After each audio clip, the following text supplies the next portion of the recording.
Welcome to GoJo and Golic here on the DraftKings Network. Welcome back, day 2. We made it. Wow. They didn't turn the lights off. Wow, how about that? I cool. don't know how that happened. I thought Jessie would be the only one that made it. Yeah, I had to talk to some people, but they decided to keep Oh, you you guys. got us a day 2. Appreciate that. Yeah, you're welcome. Pulled some strings here. Mike Golic Jr., Mike Golic Sr., Jessie Cofield. For everyone that may have forgotten since yesterday, if you're new here, if you're old here, welcome either way. We got a great show for you guys, as always. Download, subscribe, rate, and review. We are brought to you by Wrangler, made for the ride for life. Save 15% on your first Wrangler.com order with promo code GOJO15. Fun one today. Got a lot to get to. Podcaster pooped his pants yesterday. Yeah. Ronald Acuna Jr. did more of the coolest things on earth and seems to be back ahead in the MVP race. And we may disagree about if it was a cool thing or not. It was cool, but was it cool? It was cool, but was it cool? I feel like you're trying to make that a thing in a way it's not a thing. Well, yeah, I'm trying. Like, I don't think cool has two meanings. No, this does. This does. I'll explain. All right, we're going to get that explanation. We call that a tease. We're also going to get an explanation on what cool is from a guy who used to wear cool hats very often. Super Bowl winning coach Bruce Arians is going to join the show here today. A lot of changes in the program he's still a part of, the Tampa Bay Buccaneers, walking into life post-Tom Brady with Baker Mayfield as the starter there. As we were on cutdown day in the NFL today, Dad, the Turk, whatever you refer it to as, is getting ready to begin today. The NFL teams have till 4 p.m. Eastern to trim down their rosters to the 53 players that will be on the active roster, and then we'll go towards the 16 now. That was number elevated from back when I was trying to make in the NFL. It was only 10. During the pandemic and other things, now you've got it bumped to 16 practice squad players that you can have for your team. Listen, which is great. More jobs. I mean, you go to your era was 10, my era was none. You either made the team or you didn't. That was it. You were gone. But this is a tough day, and it normally used to be in segments. So this last cut day was fewer people. Then teams still have to cut 30-some players. I mean, this is a massive cut day, and for the most part, they know where they're going already. And I like you mentioned what the Pittsburgh Steelers did and Mike Tomlin. They cut a lot of their guys already. Remember, that's a key thing because Mike Mayock was on yesterday saying teams, that's what they're looking for. Who hits the waiver wire? If you're going to cut a guy, you may want to bring somebody in from another team. So that's kind of how this circular thing works. And the sooner you cut somebody, the sooner that another team will know he's available, and possibly be on their team. So yeah. There's something to it. There's some thought process to it, but it is a massive cut day. Yeah, I was going to say, for the nuts and bolts of that, Field Yates tweeted this earlier. Players with fewer than 4 seasons of service hit waivers, and waiver claims were processed by noon Eastern tomorrow. Players let go with more than 4 seasons become free agents immediately and can sign anywhere at 4:01 Eastern. Other things that are going to be relevant, if players are moved to the PUP list for today, they'll miss a minimum of 4 games. Right. IR means you are out, not eligible, and you are out for the entire season. So all that you're paying attention to. But, Dad, it is a tough one, and everyone's got a different relationship with this day. For me, this was the end at every turn where I was trying to play pro football. And you were a guy, say for once, made it to the last cut. Yeah, right? So made it to the last cut. The other time I was cut in June while riding an elevator back up to my hotel room with a Subway sandwich. I hope it was a good sandwich. It was a good. What sandwich was it? What do you remember? Do you recall the exact type of sandwich? Yeah. How focused were you on that moment? At that point, I was in a big Philly cheesesteak era. I used to go for the Philly cheese, green peppers in there with that Chipotle mayo sauce that they had. So had that in a bag. I made sure I ate the sandwich before because it was one of those, you just don't have service in an elevator. So I got in the elevator. I'm coming back from workouts that day. We'd get done at noon. I was catching up on Game of Thrones, so I was probably midway through season 4, getting caught up. And I get to the top floor of the elevator, and you see the red notification dot on your phone, and it was a number with a Pittsburgh area code that I didn't have, and I said, oh, this can't be good. Yeah. And it's, hey, Mike, someone from the facility is coming over to bring you over to the facility. Coach wants to talk to you. Bring your playbook. Oh, and I feel like because of Hard Knocks, this is one of the things that Hard Knocks sort of made mainstream in the lexicon is that idea of, hey, Coach wants to see you in his office. Bring your playbook, because Hard Knocks brought people in. That was probably among the other things that it revolutionized access-wise. I feel like one of the things that resonated with viewers so much is you saw these moments where coaches and GMs had to sit down and end somebody's dream. in some cases, you have veteran players who they're used to this process. They're guys that will have a chance going on to another roster that will supplement someone on the roster and just weren't right for this particular team. But for a lot of guys, that's the end of a road that started in the 4th or 5th grade, and people saw the emotion of that moment and really latched onto it. I was always like, man, that sucks. That's the worst moment of that dude's life. Why do we have a camera on right now? Leave him alone. Well, I mean, that's what basically Hard Knocks is a documentary, right, about or a live look at the team. So you want to see the good and the bad. Listen, it's always been a tough day. I got a story, though. My first year in Houston, well, I broke my ankle in camp my rookie year, so I was on IR. You were drafted in the 10th round. Drafted in the 10th round. Yes, kids, there were more than 7 rounds at one point. I was drafted in the 10th round of a 12-round draft, and I broke my ankle in training camp, early on in training camp, and was on IR the whole year. So that first year was done. So the next year comes back. I come back, and I'm having training camp, and it's coming to the end of training camp. And again, as a player, you kind of know the amount of players at your position, how many they're going to keep, where you think you fall, and I was kind of right on teetering. I thought I was going to make the team, but you still are like, I'm not sure. I have nothing guaranteed. Well, at that point, my wife's father, Ken Hansen, God rest his soul. That's right. The day before cut day, he called the Houston Oilers office and got a receptionist or somebody on the phone and acted like he was from the media and threw some story out there about a deadline and getting information. I promise I won't say anything until the cuts are made. He threw this whole cockamamie story out there, right, about why he needed the names, but he wouldn't release them until everybody else knew about them. And he got them. He got all the cut names before anybody did. Obviously, there's nothing to go public with, but he called me and basically said I made the team. And I sure as hell didn't believe him. I appreciate you wanting me to make the teteam, and he goes, no. You made the team. I have the cut list. I'm like, are you kidding me? He's like, no. I know everybody got cut. You're on the team. And I was still nervous because I didn't know how much to believe him. Yeah, I was going to say, most of you don't know my late grandfather. Oh, my gosh. He was one for practical jokes, schemes. He was all about it. Can you imagine if that was a practical joke, how mean that would have been? Can you imagine just in this day and age being able to call up the front office and just being like, hey, this is a reporter from blah, blah, blah. It was stunning. I wonder what outlet he claimed to be a part of, too. Or if I'm from the media. Right, but this is like back in the day. You couldn't just quick do a little Google search on someone's name and be like, oh, this is legit. Yeah. So it's kind of like, well, I guess you are a reporter from the Chronicle. Yeah, just hilarious. The Chronicle. Which Chronicle? Well, I'm just the Chronicle. The Chronicle. We're in general the Chronicle. I'm Ken Hansen. You haven't seen me around the building before? Come on. I really, it was tough for me to believe, and as you mentioned, he is a practical joker. But that would have been a horrific practical joke. Oh, my God. At the end of the call, Mike, just kidding. I've been like, seriously.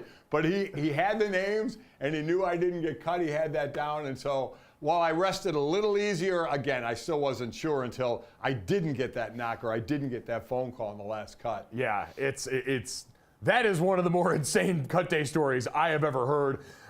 Obviously, it's an exciting day for fans of teams as they get ready to see what their roster is going to look like heading into the season. It is a tough day for a lot of those guys out there, obviously guys that we've been in the shoes of. So you've already made it farther than so many other people who are going to try and do what you do. There is a lot of valor in that, and you never know what can happen after that. That's going to be the other part of this is now you get to the stay ready process where teams are going to sit you down. Mike Mayock talked about it yesterday. You and I both heard the same speech. Hey, we like you a lot. You're on our short list. You're in our system. Stay ready. Injuries happen. It's a long season. Yeah, and the good thing now is they have USFL, XFL back. So you have a way to keep going. I mean, when you were playing and trying to continue to make it, they made up a league, the the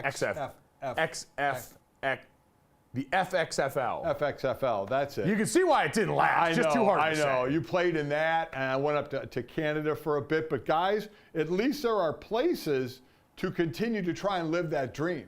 And I'm happy about that. And that's why I always hope one of these leagues catches on with the NFL in a partnership, like the NFL had the NFL Europe, which I thought was great. It just turned out to be too expensive for the league, and we need something like that in the States, where players can go and hone their skills. Because I'm telling you, the difference of the last cuts, when the guys get cut and the guys that made the team, is so small. It is paper thin. So for the players to still have an opportunity in other leagues, I think is great. Yeah, and so that's something we're still going to wait on there. But as we mentioned, for fans, you're trying to see how your roster takes shape. And Jesse, for some teams, that answer may not be exactly what you were hoping for. Yeah, this was probably not on any reporters' bingo cards. I don't know. News breaking yesterday that Colt McCoy was being released. I mean, this is somewhat of a shock, right? Considering Jonathan Gannon announcing that Kyler Murray not going to be activated off the physically unable to perform list before today's deadline. So the quarterback room of the Cardinals is going to look a little different this season, right? So no Colt McCoy. I know he's 36. He's a veteran guy, but a lot of people figured, he'd be the backup here. No, we have Joshua Dobbs and Clayton Tune. So, and Jonathan Gannon's like, yeah, I'm not going to name a starter. Basically got to see some football played first from these dudes. So, guys, what do we think about this decision here? Take a breath. Take it in. I think that's the sound of the tank rolling into the battlefield here. I mean, listen, this is just another move from them. Remember, they traded Isaiah Simmons, their first-round pick, a couple years ago to the Giants. They traded offensive lineman Josh Jones to Houston, and then they brought in Dobbs. Now, the offensive coordinator with the Cardinals is Drew Pettering, who was the coordinator in Cleveland, where Dobbs was. So he knows that system going in, and then as you talked about Tune there as well, the rookie, the fifth rounder. Now, Colt McCoy had some injury issues, right? He's 36 years old, so I don't know if there was a lack of trust there in his injuries or if this is, what kind of roster do we want to put on the field? Tanking, because everybody's going to talk about tanking. Tanking in the NFL is very, very difficult to do. Yeah. There's so many players on the roster. It's difficult to do, but your quarterback isn't going to be playing for the first 4 weeks. I think Josh Dobbs is going to be the guy there because, again, the familiarity with he and the offensive coordinator to start the season before Kyler Murray comes back. And then if this team is truly one of the worst in the league as far as rosters are concerned, right? You never know what can happen when you get on the field and the ball is snapped and all that.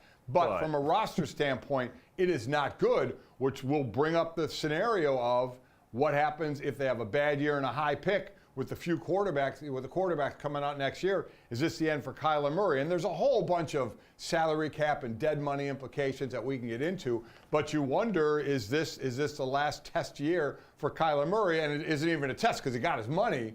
So, but is this going to be his last year on the field for the Cardinals? There's a lot of pressure on Kyler Murray walking into this season. He's coming off an ACL injury. He's not going to be available for at least the first 4 weeks of the season. And last year, when he was injured and out, I think they lost all but one game where he wasn't the starter. You're walking into a season now where not only do you want to get back out there and play well just because that's what you want to do, but you've got to now prove to a staff and regime that did not draft you, that has no affinity for you, aside from the fact that they've got to play you this year. You've got to convince them that all of the things that we've seen publicly over the last couple of years since Kyler Murray signed that deal, the homework clause, the public back and forth, what seemed like on-field sideline bickering with him and Cliff Kingsbury, who's no longer there now, you've got to convince them, oh, this isn't me. And you haven't had a ton of on-field time to do that now with them up until this point, and now you're going to have to go do it in front of live bullets. So for Kyler Murray, there's a lot of your NFL future up in the air because there's certainly been talent there. No one's ever been able to dispute that. The Cardinals season back in 2021, obviously incredibly productive. Yeah. It nets him that deal, but you're looking out, and I'm sure a lot of people are going, all right, based on the influx of young quarterbacks coming into this league, who would really be in a position to want to take a chance on Kyler Murray based on what we've seen and heard so far? I agree. And then you throw in the injury as well. Now you throw in a new coaching staff. So that's a new system that he's learning as well. And he's a guy that will improvise a lot anyway because he's so good getting out, outside the pocket, making a play or running and being dangerous with his legs as well as throwing the ball downfield. So there's a lot stacked against him right now from not being able to practice, missing the first 4 weeks. Josh Dobbs knowing this offense. I don't think anybody's thinking Josh Dobbs is the future quarterback or even Clayton Tune is the future quarterback of the Cardinals. But the bigger question is going to be here, is this Kyler Murray's last year? Because we saw what the Cardinals did when they had the first-round pick and for 1 year, Right. and went next year and got Kyler Murray. I was going to say, this is sort of like the past being predictive when we looked at Green Bay. Hey, Yep. Aaron Rodgers was a child of the Brett Favre end of that era right. and conducted himself in much of the same way. Kyler Murray, you came into this league as somebody who was supplanting a former first-round pick. Why would you expect that they would do you any different? Now, again, different GM, Right. different head coach, Right. different regime, who also, by the way, has to send a message to people about what kind of organization they are. Because let's be frank, Dad, looking at the last iteration of what the Cardinals have been, not exactly a ringing endorsement for your opinion around the league between that player survey that we saw go out Right. that the NFLPA put out, where there were a ton of things about the Cardinals organization that were lackluster.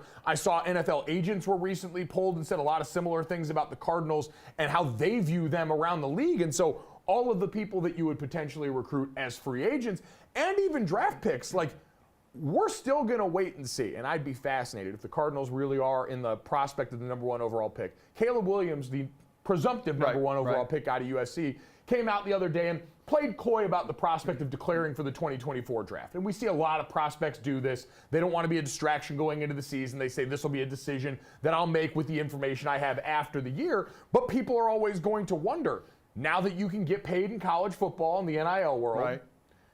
would a prospect with that kind of ability to stick behind at a team in USC that's going to be competitive each and every year, where he can make money, would there be a thought of, well, hey, if I don't like who's got the number one overall pick that might potentially take me, would I stay behind and forego the draft in that season and roll the dice and hope that an organization that I view as more competent is holding the card You there? taking that chance? So NIL, let's say he gets a couple of $1 million, all right?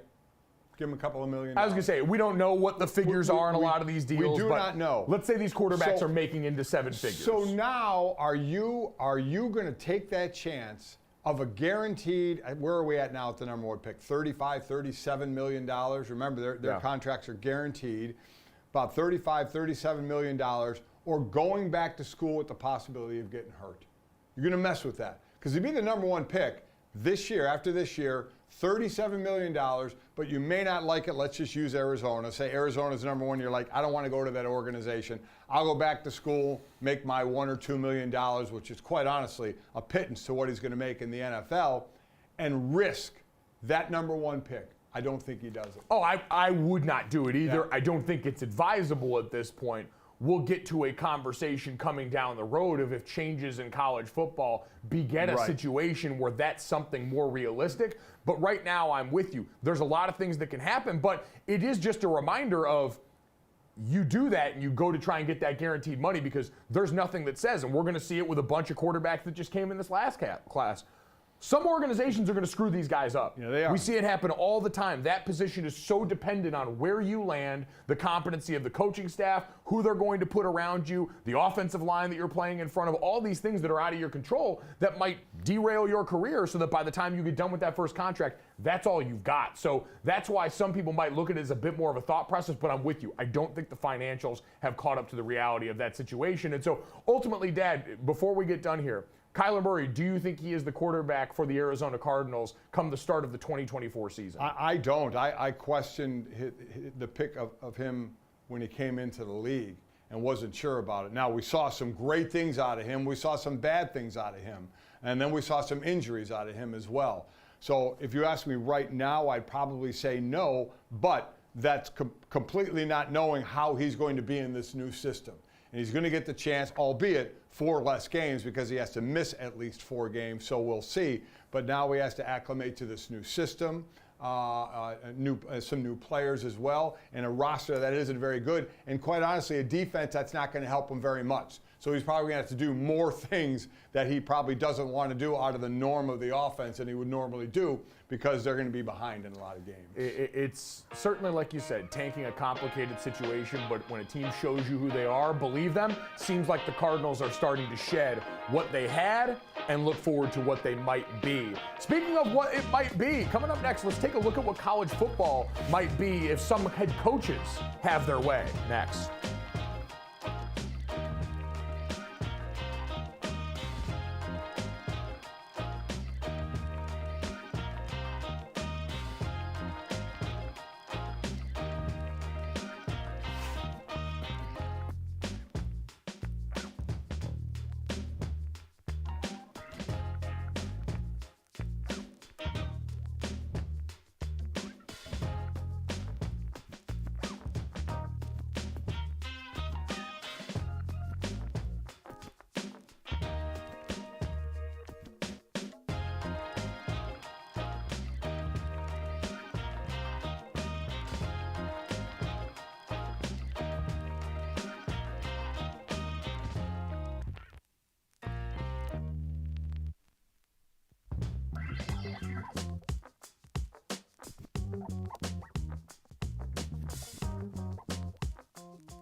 GoJo and Golic. I certainly wish I could have made money back in the day as an athlete. Jim Harbaugh agrees. He opened his Monday news conference with a 6-minute, it was almost 6-minute statement advocating for revenue sharing with student athletes.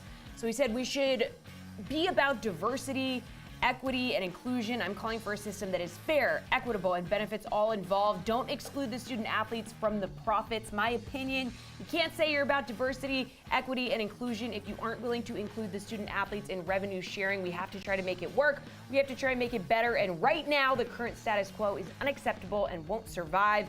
In my opinion, we capitalize on the talent. We should pay the talent for their contributions to the bottom line.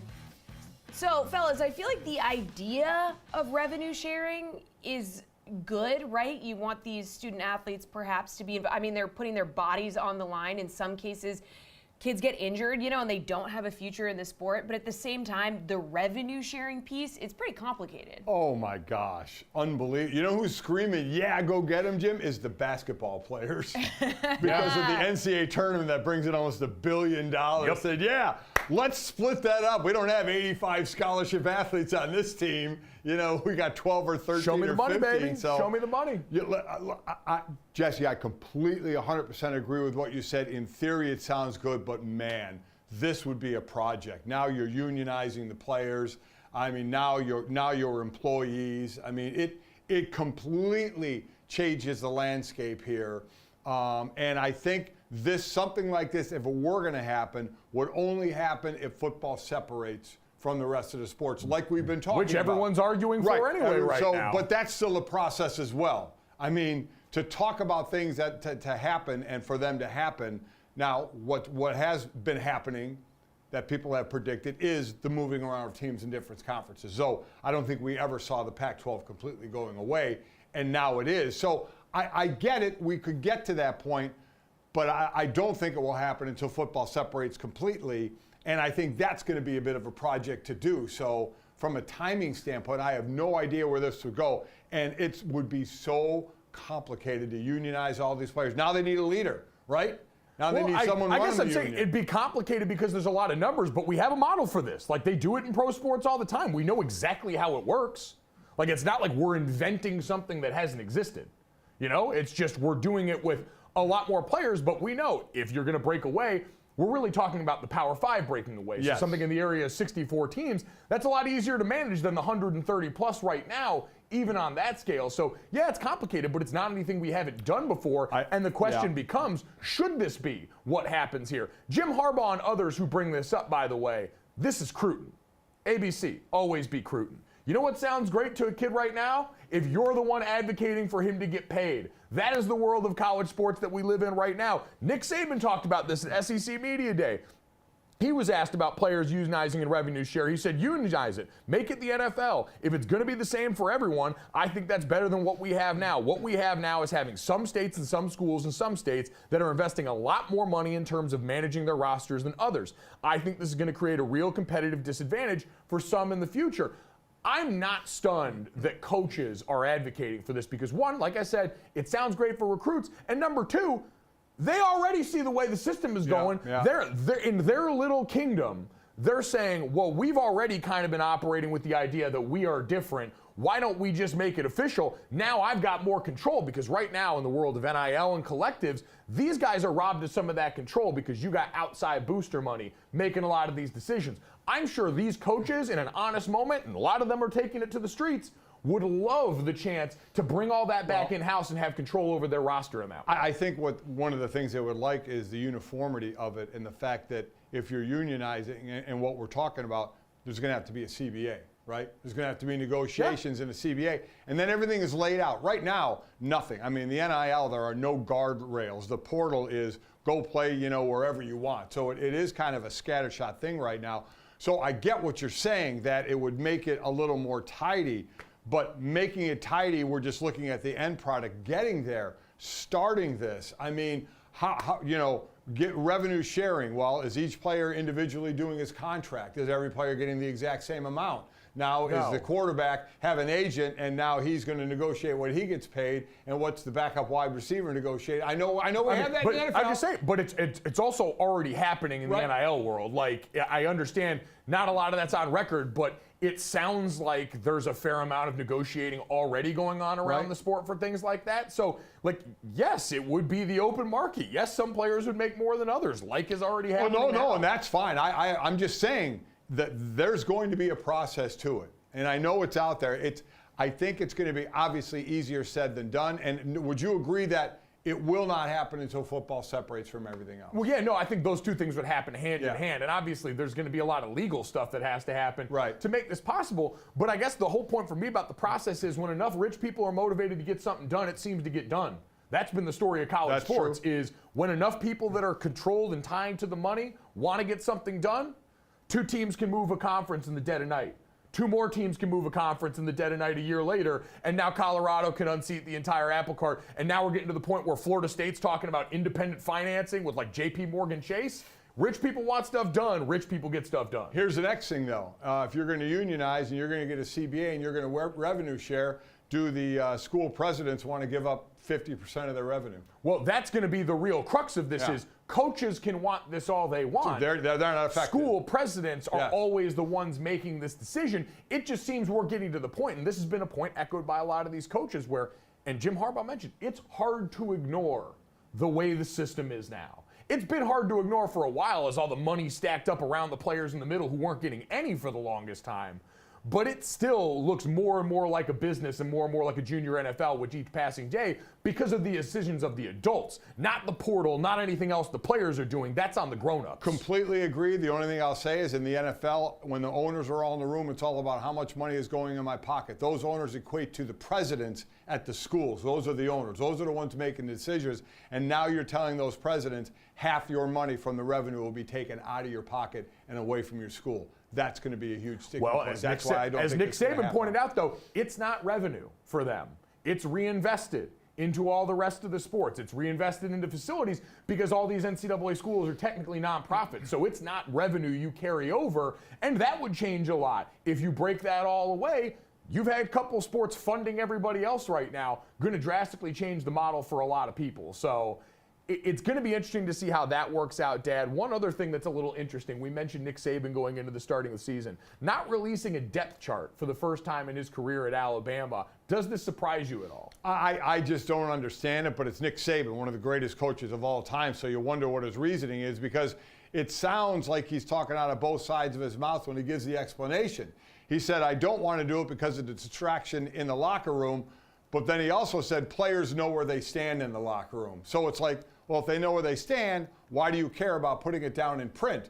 But it's Nick Saban. So while I initially read that and said, boy, this doesn't make a whole lot of sense, much like if Bill Belichick pulls a move out, you're like, wait a minute, he's got a lot of hardware to say he makes the right moves or decisions. So with Nick Saban, I'm thinking, what is there? What is it? Does it have something to do with the portal? You know, what is the reasoning to let second string and third string kids, let them not see it in print that they're second and third string players? There's got to be something to that. That's the thing. Nick Saban big brains us all. Like, I immediately start going galaxy brain takes. I'm Charlie at the board trying to connect all the strings here. And I'm really not sure. like, is he trying to run interference for the quarterback competition that still doesn't appear to be resolved? You look at their counterparts at Ohio State, it seems like they're going to Michigan this thing and take that competition into the regular season because their schedule allows for it at the beginning. We haven't heard anything about Jalen Milroe or Tyler Buckner or what's going on in that quarterback room.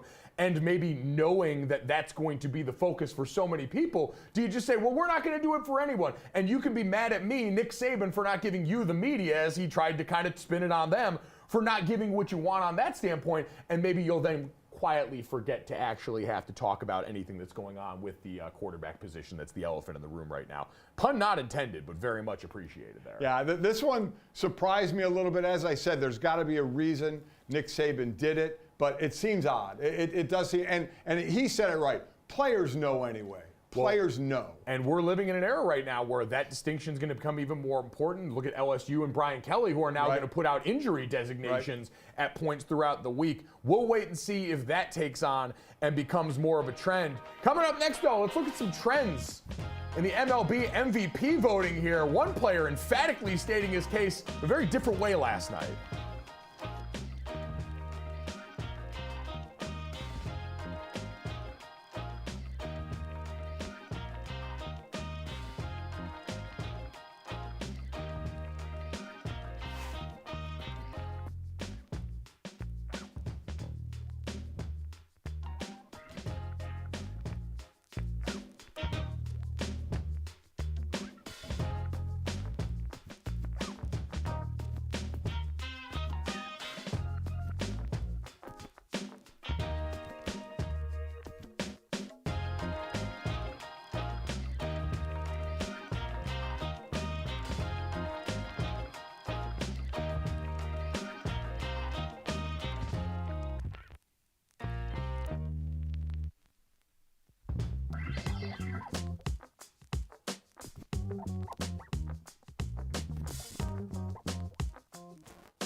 Back here on GoJo and Golic, we are about 15 minutes away from being joined by Super Bowl winning head coach, former Super Bowl winning head coach, Bruce Arians, on the show to answer some questions about a couple of his old teams, quite frankly. Yeah, plus, boy, the roster of the team, now in Tampa Bay. We talked about Arizona's roster. Tampa Bay not looking great either. No, exactly. As we talked about people who are, I guess, collapsing for Caleb was a good slogan. Is that the line? Is that what we got going? It was going? a good slogan I saw. I feel like we need to come up with one for Drake May, too, who's very much a 1B in that conversation.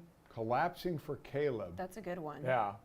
For Drake. We've got to think of that. Yeah, we got to think of that one. Listen, at GoJo Show on Twitter, we still haven't got to change the handle yet, but if you've got any suggestions for the tank name for Drake May, we're taking suggestions, because Collapse for Caleb seems perfect. It applies a bit of an implosion here. We always love that as a possibility. So Miss it for May. You know what? Not bad. I've been around a while. Miss it for May. It's not the first tank job this guy has seen.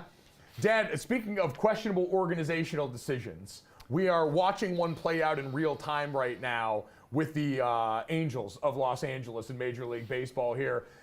Shout out to our buddy Jared Carabas, who called it, came on with us in the show almost right after the Angels decided at the trade deadline, we're going to forego moving Shohei Ohtani. We're going to be buyers at the deadline. We're going to give this a shot, and it's gone. It's been horrible after that. They've been a bad baseball team, and Shohei Ohtani's UCL injury that got announced the other week certainly seems to have affected not only the balance of power in this season for the Angels, as he will no longer pitch, but is going to go out here and continue hitting. We don't know the severity of the injury, but Dad, it feels pretty safe to say at this point, this decision could not have gone any more disastrously for the Angels and their star prospect. I mean, just amazing. This was a team, too, that we're talking about looking to make the playoffs. You know, they were close to the wild card, now 11 and a half out of the wild card, so that's obviously going away. And with this player, Shohei Ohtani, what he's been doing, and the thought that his deal was going to start with the number 6 is incredible. And now what happens? You know, again, he had the Tommy John surgery in 2018. Came back from that, was just a hitter. He tore the UCL last week in the first game of a doubleheader and batted in the second game. I mean, savage. Dude is unreal. On his own, just as a hitter, would get that $300 to $400 million deal easily. He's one of the best hitters, if not the best hitter in baseball. So now, how much does that get hurt if he can't pitch anymore? Because now you're coming off 2 Tommy Johns. Go ahead and check the list of players doing that, you know, and being successful. Very, very difficult there. So you got to believe, even if he's coming back to pitch, there's a limit on that going forward. But the stick is still fantastic. We know that. So he's going to get a monster deal. Maybe not that monster deal we thought. Poor guy, he's looking at like $500 million instead of $600 million. Isn't it but did amazing? you guys see that, you know, reports came out that he turned down the Angels' offer of imaging on the elbow like 2 weeks before the injury. So he was just like... Well, yeah, because he had been dealing with elbow soreness. Yeah. That had been the thing Right. we'd seen. It actually caused him to exit a couple of starts a little bit early as a pitcher. And they were like, let's take a look. And he was like, no, thank you. Yeah, I don't want to know. Not for me. I mean, he did not want to know, you know, what's going on. And the dude just wants to play. Has the tear and goes and bats in game 2 of the doubleheader after tearing it in game 1. Guy, you know, loves to play ball. He does, but he's one of those we don't hear a ton from. No. He has been pretty silent on this publicly since it happened. The team has been speaking a lot about his status and what's going to happen going forward. But Shohei has kind of laid quietly here, gone about his business, and it's going to be very curious how that affects the way that he's perceived in free agency because we don't know so much. No. We don't know if he's going to have surgery at that point. We don't really know the full severity of this injury, and so how that's going to play into the most fascinating free agency case we've seen, and the fact that we might have to mourn the loss of one of the coolest spectacles baseball's had in a long time, probably the coolest one. Yeah, and you're right about us not knowing, but you have to know that his pitching days are either over or numbered, right? I mean, you can't think there's going to be a lot of longevity there coming off 2 Tommy Johns. If he has to have another one. But usually we see it that it leads to it. You try and do treatment, you know, and try and get away with not having surgery. And a lot of times you end up having the surgery. So I just have to believe anybody signing him going in knowing that the pitching days have to be numbered. And while that does stink, I will still say the most entertaining thing that I see Shohei Ohtani do is routinely send baseballs to meet the god of their choosing. Yeah. He hits baseballs the way you do with the fully powered up bat in Super Smash Brothers. It makes the same sound. It's delightful. That is why he's a guy who has maintained a firm status in the MVP conversation. But Jessie, we know that is changing across the league right now as well. Yeah, Mookie Betts, okay, in 2 weeks, he went from long shot to odds-on favorite to win the National League MVP. Pretty crazy what he's done over 2 weeks. An absolute tear. Leading MLB with 22 hits, .550 batting average. Hot streak has really catapulted him past Ronald Acuna Jr. But Ronald Acuna Jr., let's talk about this. He's out there making his case for MVP after his performance last night against a couple of fans. Yeah. What? Yeah, so apparently baseball is too easy for Ronald Acuna Jr. now. He also went 4 or 5 last night with 5 RBI. Yeah. So the guy's good. Best player on the best team in baseball usually seems like a pretty easy formula for MVPs in most leagues. But, Dad, how about that instance in the outfield? So they're playing in Colorado, and a couple of fans go down to the field. And I've never seen this, where you see fans charging. And we always talk about, man, that's their place of business. Yep. You never know what someone's storming the field with. It's why I always root for any fan who enters the field of play to get absolutely smoked by Get security, pummeled. a Get player. pummeled. Yeah. I want to see you get rocked real hard. They usually won't show it on the broadcast, so No, I'm they counting won't. on some sort of fan footage. Yeah, they go to the reflect camera. it. Yeah, they take it away. Yeah. In this case, Ronald Acuna Jr., who is already one of the coolest dudes on the Yep. planet, Yep. apparently just seemed to be even cooler under pressure here. He's got an arm around Buddy and looked like he was holding the cell phone to take the selfie before the first person on the field was apprehended by security there. That was incredible. And we're about to learn the difference between cool and cool. Thank you Yeah, very much. okay. So that was cool, but it wasn't cool. Okay? So it was very cool that that's how he interacted with the fan, right? They got arms around each other. He looks like he's going to take the picture. That's cool in a vacuum. Okay? It's not cool as a player and a fan running on the field and interacting in that. You can't do it. You can't, because all that does is see the next drunk fan that says, Ronald Acuna was going to take the picture with that guy. I'm going to run out and get a picture with my guy. It's just going to entice them. That was my drunk. Yeah, Yeah, no, I you was- made the slurring made it. We pretty got it, clear. You got Yeah. that? It Okay. was- So it's Played. going to make others say, well, he was pretty cool about it. I'm going to run out and see if my favorite player is cool about it. You can't do it. As cool as that looked, and nobody got hurt, but you had zero idea what somebody's running out there to do. And by taking the picture with the guy, which, as I said, is cool. It's a cool thing, but you can't do it because it's going to, you know, fans, they're nuts. And someone's going to have too much to drink, and they're going to remember that moment and say, I'm going to go out and try and get a picture with my guy. So that was the not cool part. You cannot do that. So is the picture with Ronald Acuna Jr., because this ends up being the calculus, is that worth what is likely a lifetime ban from at least that stadium? Because we've seen most of these leagues, when something happens with a fan, that's usually the crackdown they go to try and disincentivize this behavior. So if you're a fan doing the math in your head, and like you said, it might be drunk math, is it worth it to go get potentially one of the coolest selfies ever to never be able to go back to that ballpark? Never. Well, Jessie, you were talking about this before. What's the thought process in your mind before you run out there? So my point is that in my mind, I feel like there's no way that this was a plan in your head before you get to that game. It is something that percolates, that marinates when you've had about 5 beers, and then when you're on 8 or 9, it becomes a good idea. Yeah. Because there's no way that you go in there, if that's really your favorite player and you're willing to risk it all, you can never go watch them play baseball again. My brain has been so screwed up by what YouTube and social media has done to people because I feel like in the name of chasing clout, there are very few things that people won't do. So you mean hashtag content? It was for that content. That's what I mean. But you have to know, right, you're never going to be in another stadium again, in that stadium again. And you wonder, did he have buddies where he said, I'm going to do it each beer? They were like, go on, you ready Let's to go? go. Yeah. We're all doing One more beer, and then I'll do it. And he had buddies, kind of the mob mentality of egging him on. And then he ran out there, and his buddies went, what an idiot. Peer pressure. I'm just saying, we talked about it. Mookie Betts was the odds-on favorite in the MVP race. And then last night, we saw some baseball. We saw that. Who's to say exactly which had more effect on Ronald Acuna Jr. going back to being the favorite on DK Sportsbook? I'm not saying, I'm just saying. Coming up next, though, let's get a little insight on what the transition looks like going from a Hall of Famer to a question mark at the most important position in football with former head coach Bruce Arians next.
Welcome back to GoJo and Golic live from our Boston studios. I'm Jessie Cofield. We have another full hour of our show coming up, so don't go anywhere. But at 10 a.m. on the DK Network, catch up with the latest edition of the GM Shuffle with Michael Lombardi, all our friends over at VSiN. It's going to be awesome. But like I said, our show continues with another elite guest for us on day 2. Fellas, take it away. Bring in our special guest. Yeah, very excited for this one here as we move into finally getting close to the start. We are putting preseason in the rearview mirror. We're getting ready for the start of the NFL season. And so to help walk us through that and figure out how to do that at a championship level, our former Super Bowl winning head coach, Bruce Arians, kind enough to join us now here on the show. Coach, how you doing?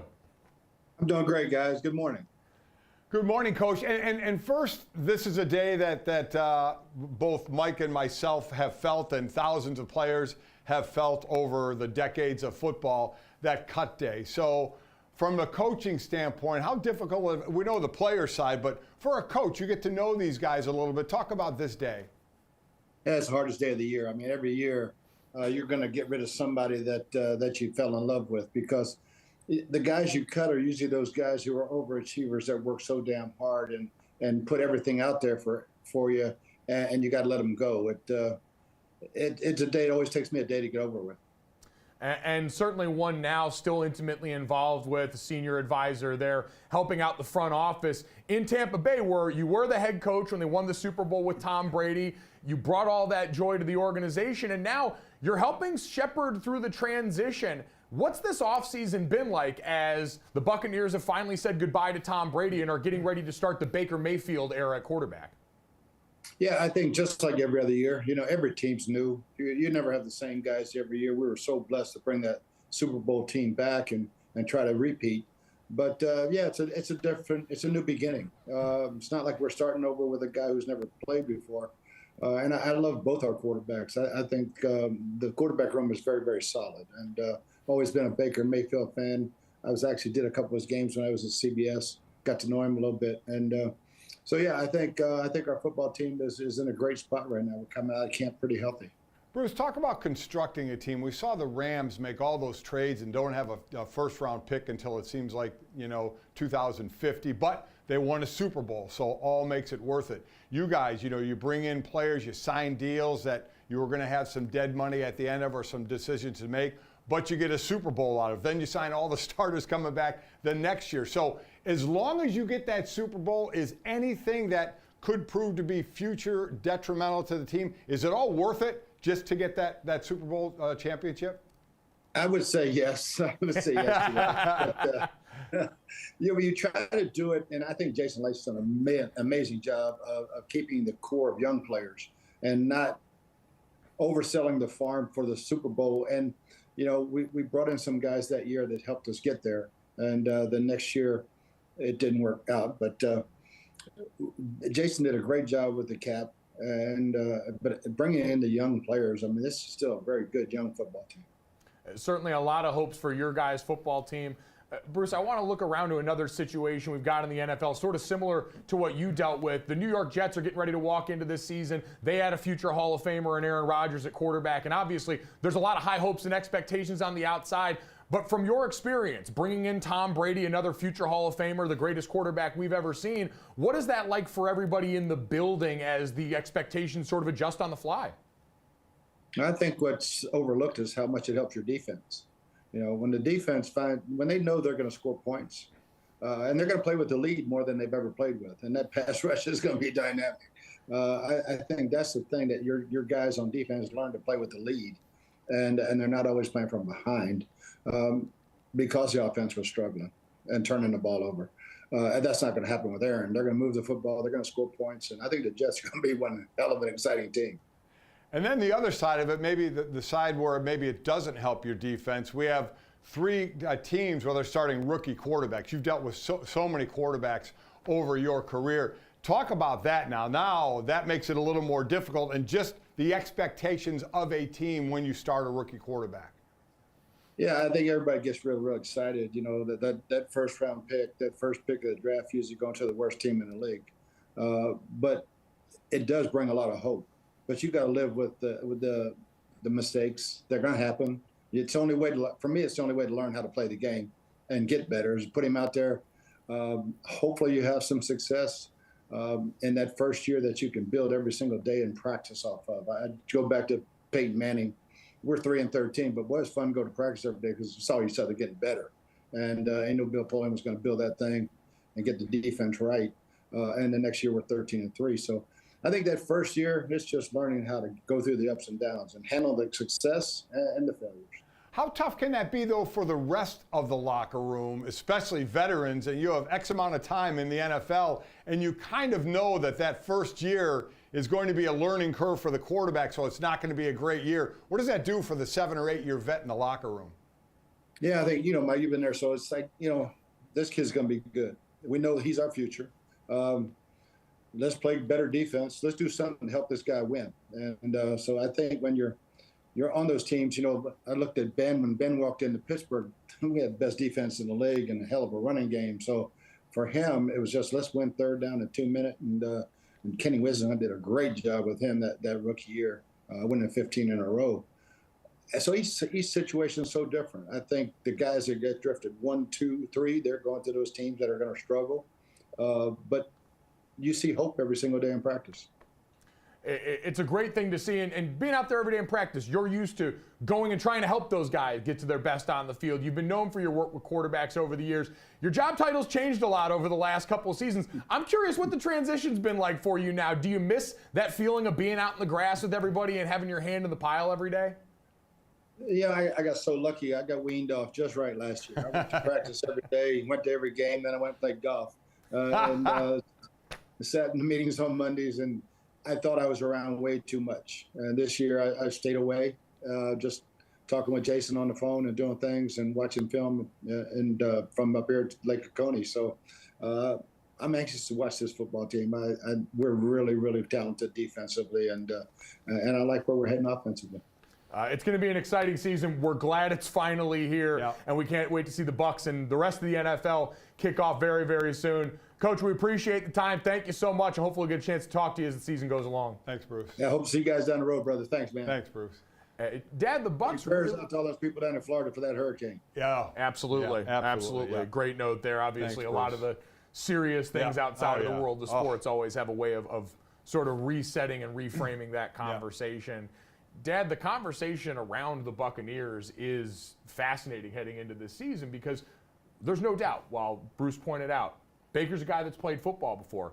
It's been a roller coaster during his time in the league, and you're coming off having the greatest quarterback to ever play professional football be the guy at the helm there. We've seen what it's done for that Jets team in the offense, the way they've responded on Hard Knocks here. I got to imagine it's an interesting transition for Mike Evans and a lot of those skill guys who have been used to one thing and are now having to relearn a completely different deal. And as I said, they did a little differently than the Rams, who made all the trades that they did with the Bucs. They signed some big deals to players that was going to come a calling at some point, right? Where you're going to have to make decisions on those players with dead money, or do you get rid of them? So you were really living for those. And I get it. It's Tom Brady. You're living for those few years to do everything you can, and it may cost you a little bit on the back end. The roster is clearly not what it was. You now lost your leader on the O-line and Ryan Jensen, the center, again. So that's 2 years in a row now.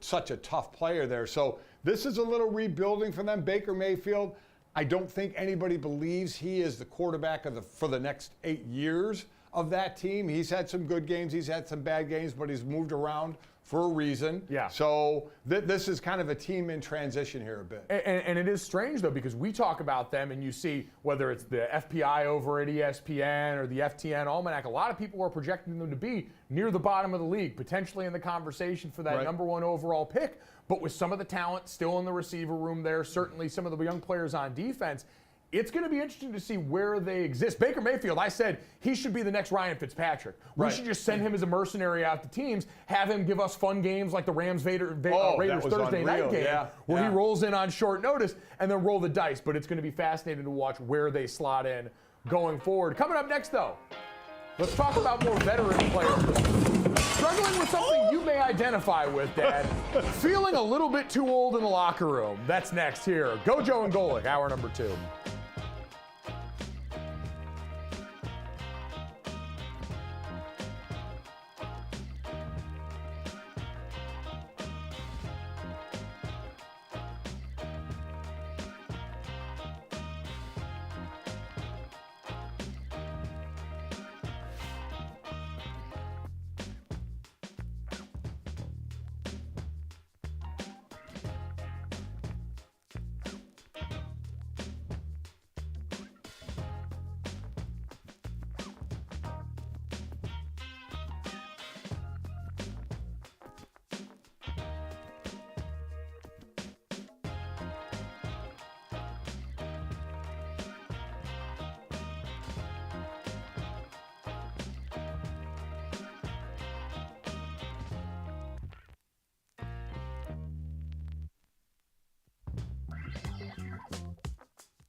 Good morning. Welcome back to GoJo and Golic. We are live from our Boston studios right now, brought to you by Wrangler, made for the ride of life. So you can save 15% on your first Wrangler.com order with promo code GoJo15.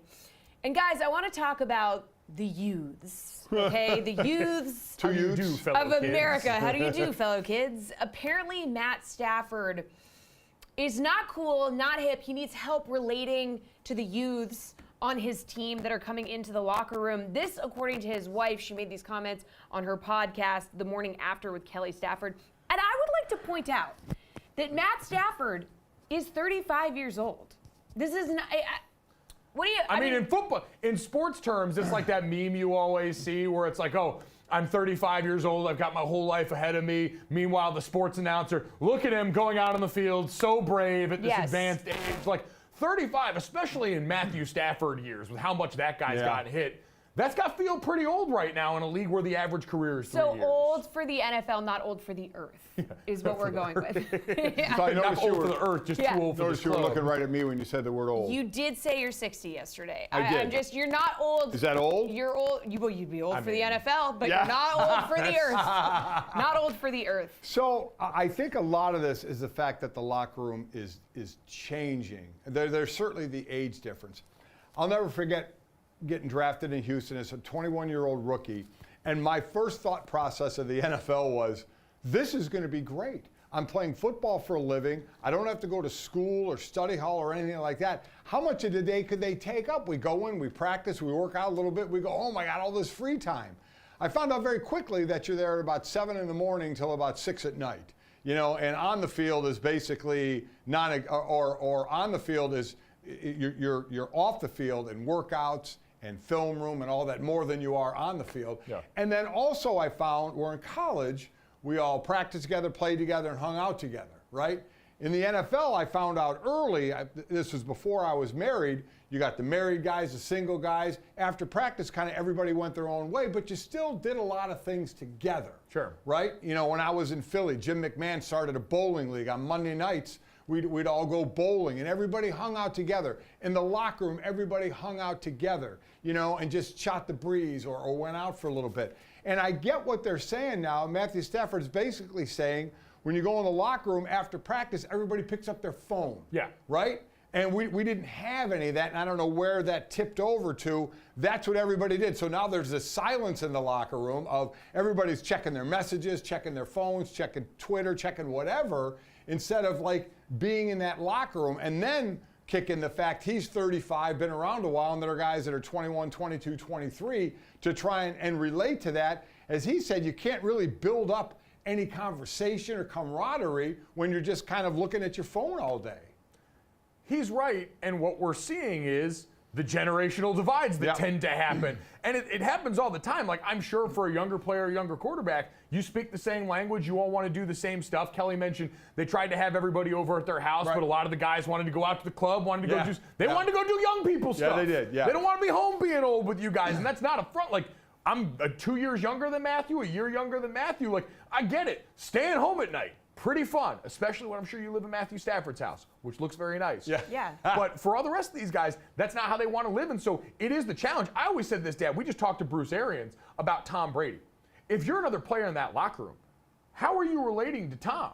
What do you have in common with that guy who for so long has been the face of this sport, is a guy most of you watched as kids playing professional football, and now you're playing professional football with him? What's that look like? And you hear from a lot of his former teammates that he was incredibly approachable, that he was still someone that sat around there and was a part of that group. And so those guys, it's often the other way where you get young players that are a little bit sheepish about approaching a veteran in that status. Now it just seems like, well, they don't really care. And Matthew's like, I got a job to do, and it only works, at least in his mind and through his experience, if I know you to a certain point. Right. Well, we saw the same thing kind of with Aaron Rodgers in that first episode of Hard Knocks, right? With young players on his own team, like Sir and what he's doing. Yeah, Kelly mentioned that. She said some of the young guys are calling Matt Stafford Sir, which is kind of which is wild. It's the tough part, too, because we talk about this a lot. Dad, this goes back to the quarterback club from your days of playing.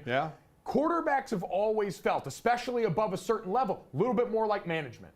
Yeah. They have a little more influence on what happens inside the organization. They are certainly paid in accordance with that. A lot of them can have some help in the personnel decisions made. See Aaron Rodgers and the Jets. And so it doesn't always feel like maybe for some guys that you're talking to someone who has a ton in common with you in that locker room. But Aaron Rodgers, you're right, was going and said, I wanted to have lunch with a different guy from a different position group every day on my team to try and make that happen. It sounds like Stafford's having a little more trouble with that, which makes sense. He's the incumbent. He's been there. Right. Aaron is new. Everyone knows, hey, we got to make it up to this guy. Matthew's been there. So maybe there is a little less urgency from the young guys on that roster. It seems so odd because like I get as far as what you have in common. You have football in common. You have being on the same team in common.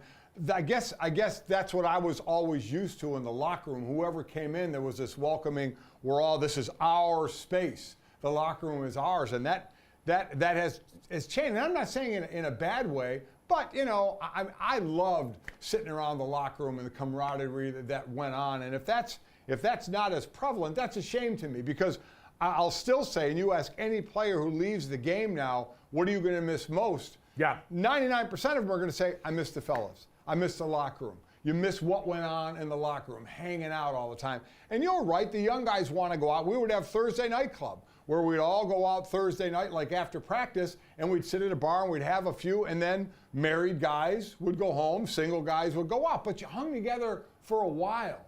And again, different doesn't mean bad. I'm not saying it's bad now, but I get it. I mean, he had the equipment manager make up a book with faces and names of the young players so he could put a face to the name just to get to know these players a little better. That's just wild. The equipment manager had to be like, Matthew, come on, you're not that old. You can get that on the internet. What do you mean? It's called a roster. Yeah. We have it online. You're Why am not I making Moses. you a physical book? Yeah. Well, I want to hear you talk about that. If anyone would appreciate printing it out, you've got our rundown on paper notes here. I do. Yeah, I have a copy right here. I do. We all get a copy now. Yeah, except you guys don't use them. No, it's been sitting underneath my water bottle the whole time. It's a waste of paper for you guys, but I'm sorry, I use it. But it is very interesting. One of the other funny things, and I think there's probably a sense of urgency around this too for Matthew because this is not a team that's coming off a very good season, and they're staring down the barrel of a season that seems like it could go pretty sideways in a hurry. That effect of going all in, bleep them picks, the whole model and mentality that's been around the Rams is now coming home to roost on the other side of this, where you've had Cooper Kupp banged up during camp as your number one wide receiver.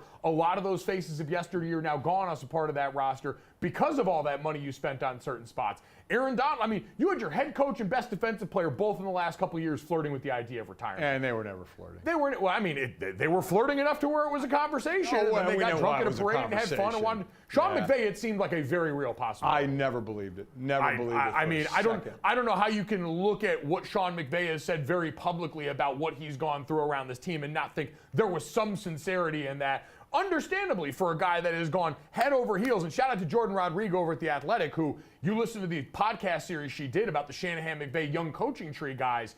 It sounded like there hasn't been a ton of work-life balance for those dudes, and it's been go, go, go, and they think one thing's going to bring them happiness, and then it turns that that's not the case. Sean McVay has been the poster child for that work. He's been the dude in that young group of coaches between him and McDaniel and Kyle Shanahan that has actually ascended and reached the mountaintop. Everyone else is waiting, and what he's saying is, I got there, and it wasn't what I expected, that view from the top. I think he's eventually going to be that guy who goes and does TV for a year or so and then jumps back. Everybody does that to catch a breath and then jump back in. Some stay out. Like a Jimmy Johnson, they go to media and like, oh, this is pretty cool. I'm not going to go back to coaching or anything like that. But some eventually go back. I just didn't see it with Sean before. And somehow I think Matthew Stafford, they'll work through that and be just fine. But it is odd. And I do think that phone has a lot to do with it. When everybody is on that phone and kind of checking what they miss.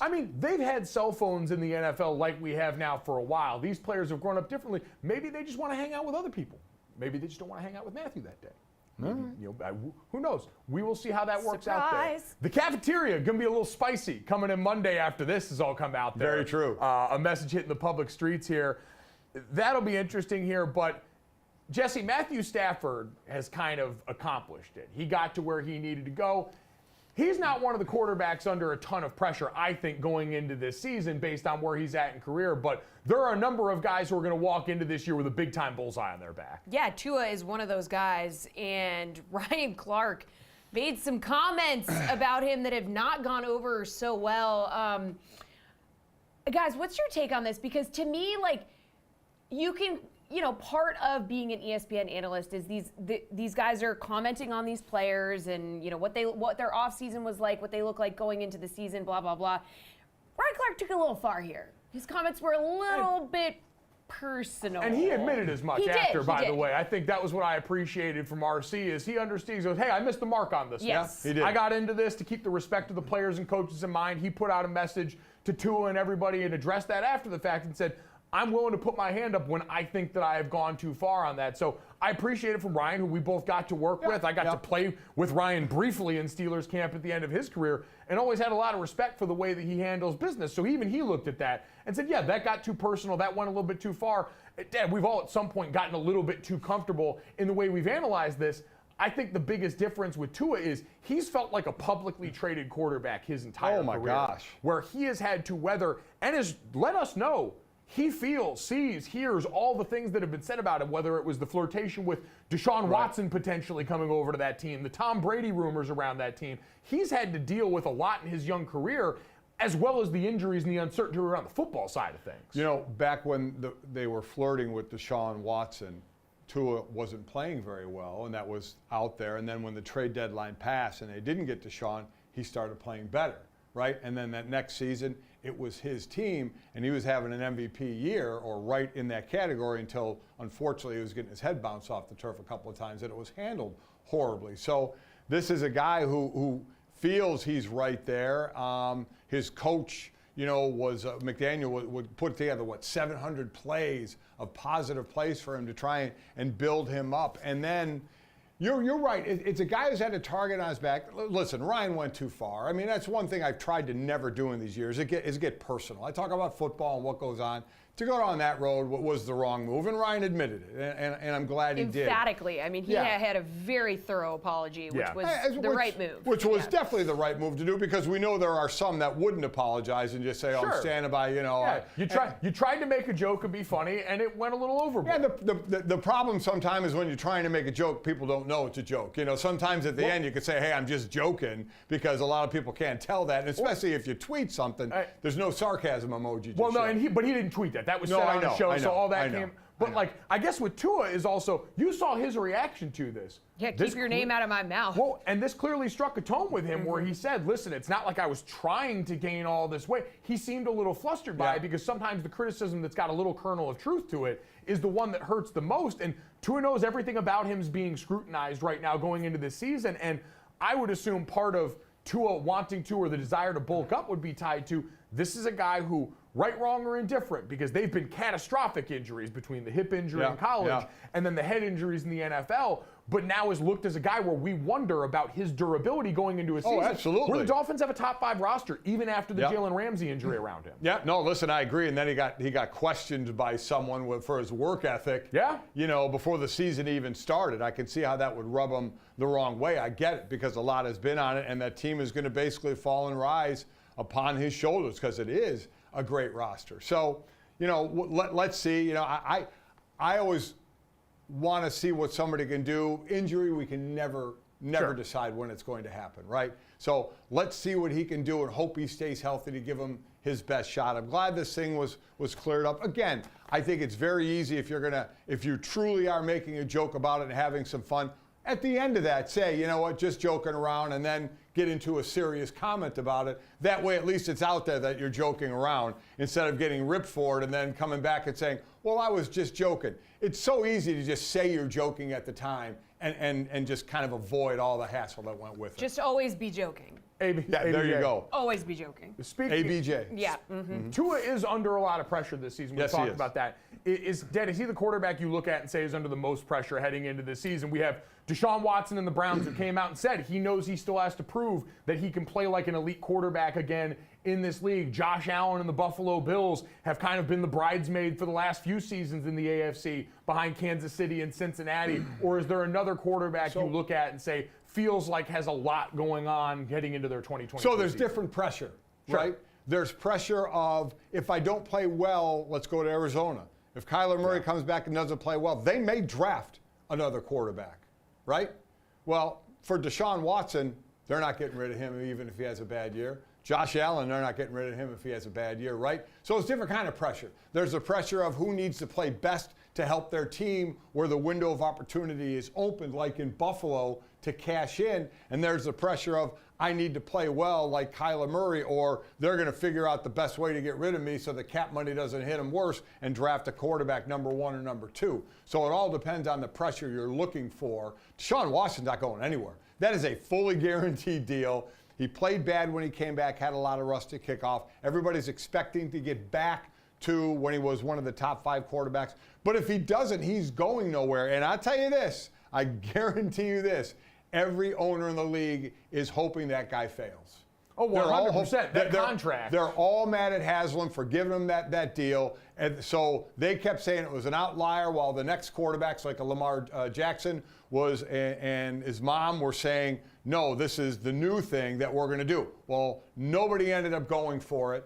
You know, the Justin Herbert, Lamar Jacksons, as far as going for a fully guaranteed deal. So it did turn out to be an outlier. But owners don't want to see that successful. They don't want to see that work out well for Cleveland to where then another quarterback could say, see, man, they guaranteed that guy all his money. He balled out for him. Now I'm going to try and do the same thing. They don't want that to happen. They're all mad at Haslam for giving that deal out. And at this point, and probably for a while, it is going to be an outlier. Nobody's going to get that fully guaranteed long-term contract. So I think you're right in that there's different kinds of pressure. Like there's the narrative pressure that's going to build where the conversation around you is going to get uncomfortable if you are Deshaun Watson, Josh Allen, quarterbacks in that range who are guys who have a lot of spec. Aaron Rodgers is going to be in that same category, right? You're there on what feels like a 2-year loaner to try and win a championship. That's the only thing that's going to deem your time as a New York Jet successful. You've got some guys where it's a little bit more existential. The 49ers quarterback room is a very interesting pressure cooker right now because, yeah, you're Brock Purdy. You came in and way over-delivered last year. You come back down to earth after the quarterback offseason and preseason that team's had. All of a sudden, if you're him, Kyle Shanahan, that organization, that rollover credit starts to mount. For Jared Goff and the Lions, I think a very interesting existential. They've been so publicly supportive of that dude. They all love him. But now the Lions got real expectations to win this division. And if it doesn't go south, do we start to get that creeping feeling of doubt that crept in at the end of his time at the Los Angeles Rams? Right. No, I agree with you there. And then there's quarterback pressure to how they play. There's quarterback pressure if they had their job. And then there's management pressure. Is there more pressure on the management of the Jets than Aaron Rodgers of the Jets? Because they made this for like a 2-year move. And all the moves they're doing around it, if it doesn't pan out, because remember, there's defense and special teams as well. They're going to be better for sure. But all that they had to do and are trying to do, if they don't get the brass ring from all this, is that more on management? I think it's on Aaron because Aaron pushed for so much of this, and I think anyone would look at what the Jets did and say, you had to. You're the Jets. You've been perennial definitely losers. have to. You've had nothing at that position for God knows how long. You had a chance to not only be relevant, but be better than you've been in quite some time and maximize your potential. I think anybody would have signed up with that move for them. But if you're Aaron Rodgers, you repeated history in Green Bay. You forced your way out in a way that was deeply uncomfortable for a lot of people. And so I think that pressure falls squarely on his shoulders, where I think in San Francisco, you're right, that pressure falls way more on the front office and what's going to be asked and talked about of them should this go sideways after the decisions that they have made. But we have got some interesting things coming up to start of this season. Jessie, what can you tell us about the beginning of the NFL season here? Well, we are absolutely feral for football, and we are guessing all of you watching are too. So to help you out, let's take a look at what is coming to DraftKings Network later this week. Football needs to hurry the heck up. We couldn't agree more. This is your invite to a jam-packed week of preseason shows featuring our brightest football minds. We really need to talk about this. Yeah, I'm down to do that. Join us for our Hurry Up House Party. Tune in and ball out as our hosts drop fantasy, betting, and fan need-to-knows. That way, you'll be more than ready at our live Thursday kickoff show from Kansas City. Watch all the shows on Samsung TV Plus or listen wherever you get your podcasts. Starts Thursday, August 31st on DraftKings Network. So much incredible stuff coming up, so make sure that you tune into the DraftKings Network for all of that. And on the other side of this break, the FIBA Men's Basketball World Cup is underway, and obviously, there's some drama. This league.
We come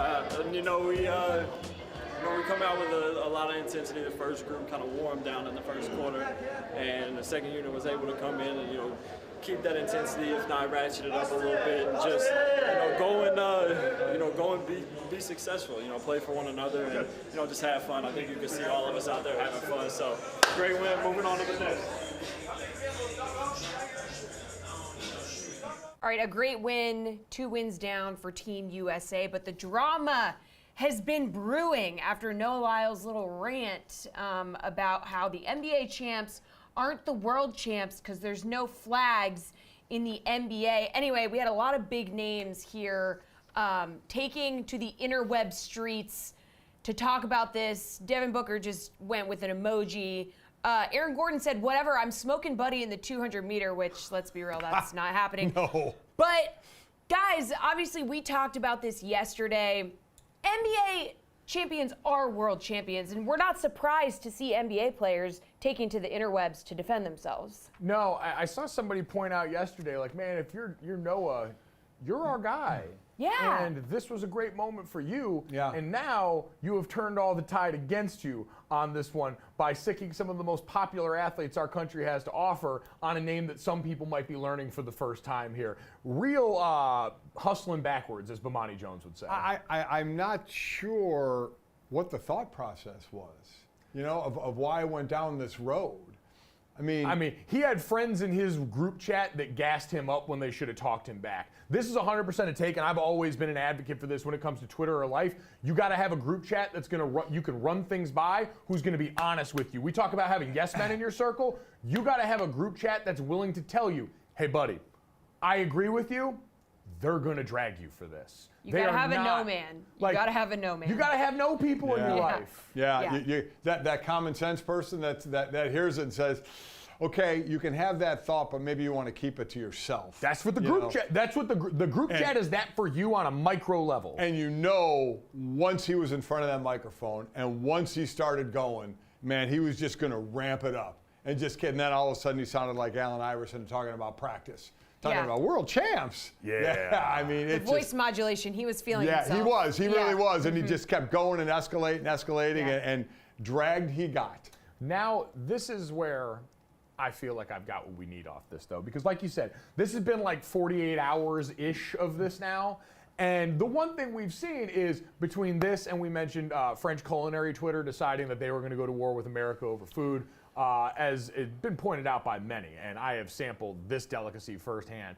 The minute France starts selling not only edible, but high-quality fried chicken and barbecue at gas stations that I can acquire while I'm over there, then I will take you seriously as a country. Until then, mind your business. Now, what we've seen, though, is a lot of people getting their takes off about the U.S. in general with this and their bad feelings and using this conversation around the NBA, which seems unassailably, indisputed, the best league in basketball in the world. Yes. We got that on lock. So here's what I want to do. Here's what I want to do. I want to fix Adam Silver's midseason NBA tournament before it gets started. Because so much of what he wants to derive is from European soccer. And a lot of those things, we get teams from different leagues playing each other, teams from different countries playing each other. You get to wrap a little bit of that around yourself. And so what I want to do is I want to settle this score for Rio because I'm very confident in the hand that we're holding over here. I think instead of a midseason tournament, what you do is you take the current NBA champions and you have them play a European champion or from the rest of the world. We won't even say European. An all-star team? No, the rest of the world has to pick one team to represent them. So you can pick it from the best league the rest of the world has to offer. You can pick a championship from over there. You have the rest of the world vote on who they want their champion for that year to be. And you have U.S. versus the world in a 3-game series in the middle of the NBA season. You take a little break. Maybe it's around the All-Star break. I understand there's some complications. Yeah, maybe owners wouldn't like their team having to go play a game that's not going to count, potentially risk injury, since but let's avoid the truth for a second and just say, if you did this, this is the interest that Adam Silver is looking to draw on his product here. And what better way than to ride the wave of all of these negative feelings from the outside world and how defiant we've all been defending this league by having them square off and decide once and for all right, we'll show you who the world champion is. We'll give you a midseason world championship. Okay, I like the thought. I mean, I would watch that game in a heartbeat over this tournament. I still don't really grasp it, of which I'll watch the semis and the finals of this tournament. That's really about it. I mean, the rest of it's just regular season, right? I mean, that's all it is. Yes. So you're doing one thing here, a best 2 out of 3. Now only one team's playing, so of course that owner and coach and players aren't going to be happy that we're the only ones playing here and the only ones with potential to get hurt, because that's what we're all talking about, right? Is the potential to get hurt. But it's just to dunk on the rest of the world and say we are the world champions, and we're showing you. Which is what we did with the Dream Team. We said, Right. okay, y'all think you're getting close to us? Here, go play those guys. See what happens. I mean, we could, if we want to spin this forward and tweak the idea on the fly, get it closer to something existing we already have. Take the All-Star team then and do what you said, Dad. Rest of the world picks their All-Star team. You go up against our voted NBA All-Star team. And now we have the double win of making the NBA All-Star game more fun and watchable. more again. real game, yeah. More of a real game. Because I guarantee, too, after stuff like this, the players would provide intensity if you gave them a real challenge where, oh, the rest of the world, we see it happen with Team USA all the time like it is right now. When the rest of the world shows up at the doorstep and acts like they're going to come and take our thing, and one of our things has been the NBA, all of a sudden these guys can respond. So you get a little juice for the All-Star game that way. The only the amazing thing is the impetus came from our own guy in this. Our own guy questioning the validity of the NBA champs as being the best in the world. The one thing that is a very easy fix coming, not a fix, but very easy result that needs to happen, and I truthfully don't know if he has already done this before, you got to have him in the Celebrity All-Star game, right? In the NBA this year? Oh, yeah, the celebrity game. You played in the Celebrity All-Star game. I played in that game, and before. I'd like to forget it. Yeah, but no, yes, I did. No one Google my dad's layup or look that up on YouTube. Oh, that wasn't even a layup. It was horrific. But if you could, I would say, if you want to go and pull that up, that is exactly what a man who spent his entire life wrestling instead of playing basketball looks like shooting a basketball. You're right about but that. Dad, you got to get Noah out there to go ahead and back up his talk a little bit You're right. playing that Celebrity All-Star game. Boy, that is very true. I mean, you'd have players on the court heckling Buddy left and right. Oh, without a doubt. But I like your idea. Again, you got the hoops of one team, risk of injury as opposed to all teams and all that. Sure. But you wanted to talk about must-see, at least for the first game. Then if we blow them out by whatever, nobody may tune in. I don't know. that. I feel like people would tune in to watch us. We have this happen every World Cup cycle where we love wrapping ourselves in the flag. We get to go out here and beat our chest and show you how much better we are than the rest of the world in something. We would take that and run with it. The only problem is the best international players are playing in the NBA. So I mean, Exactly. Yeah. They're still, and they came and chose to be a part of this league. Yeah. And so this is about now, hey, you got to go out here and rep for our league. I still feel amazed that we have to stamp down what people are thinking, and it was started by our own guy. I still can't get past. This wasn't someone from overseas questioning the validity of the NBA championship being better than us. This is I do feel like the rest of the world would be like the water boy on this. Like, I never said you. Yeah, like, we didn't I never say said I would anything very about your much mom. like to be excluded from this narrative. Is what the rest of the world is you didn't saying. hear it from me. I didn't say it. I didn't ask You've for got any to of think, this. though, that at this point he knows that he shouldn't have said that. But how do you walk that back? I don't know if you can. Like, do you lean into it more? When's he going to be in front of a camera again? That's going to be the thing. I mean, that I don't know. I And don't like, know what we it is. want Buddy to win. Mm-hmm. It's not like you're going to prey on his downfall in any of these things. If you're the NBA Right. guys, you probably don't want to go that far. But you want him on camera. You want to bring up what all the NBA players who are dragging him are saying. Wait, what's your response to this? Pros versus Joe's his ass, maybe? I mean, he's not really a Joe, so it'd be a little more than that. He's But like, not. I've never seen him with a basketball in his hands. Maybe that jumper's Yeah. broke as hell. Maybe that's what the source of this is. Yeah. Most other sports, and football is definitely included in this conversation, just want to be basketball players. Oh. I always said if you wanted to fix the Pro Bowl in the NFL, you just have a starting five from the AFC, play a starting five from the NFC in a pickup basketball game. You will get uncommon effort. You in will. that game. I've always said basketball players are the best athletes in the world. I think they're just absolute freaks. I would love to be able to jump like that one time in my life. The only problem is I'd come down and hurt myself. Yeah, 100%. And we, thankfully didn't see that in that Celebrity All-Star game. Oh, Thank we're God. glad I you didn't made jump it to high this enough to point. hurt myself. Thank Yeah, God. you versus basketball. Oof. A losing effort here. Coming up next, it was a particularly chaotic day on God's internet yesterday. Dad, you are someone who is not the most internet savvy person in the world. So I want to pitch you against that. Coming up next, our first installment of Senior versus the internet. God help us all.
All right, welcome back to GoJo and Golic. Dad, the internet's a scary place for you. Yes, it is. Yes. Anytime I go on the line, Yeah, it's not great. Sorry.